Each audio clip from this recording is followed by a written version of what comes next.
दुर्वृत्त। मयूरभंज जिला बड़साही थाना निश्चिंतपुर ग्राम में घटी हत्याकांड। वृद्धा को हाणी गंडी मुंड अलग करिछि दुर्वृत्त। मृतक महिला हेले 72 वर्षीय गौरी बेहेरा। अभियुक्त मामूली महाकुड़ को ग्रामवासी माने काबू करिसेंती और पुलिस जिम्मा देइछंती। तेबे घटनास्थल में बड़साही पुलिस पहुंची हत्याकारी को गिरफ्त करने सह हत्याकांड में व्यवहृत कुराटी को मध्य जबत करिछि।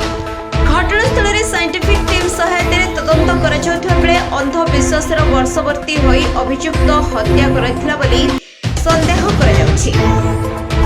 तेबे अंधविश्वास जोगो एही हत्याकांड कर संदेह करा जाउछि। 72 वर्षीय वृद्धा कुराड़ी हाणी मुंडरू गंडी अलग करिसेंती दुर्वृत्त। Bureau report the news today.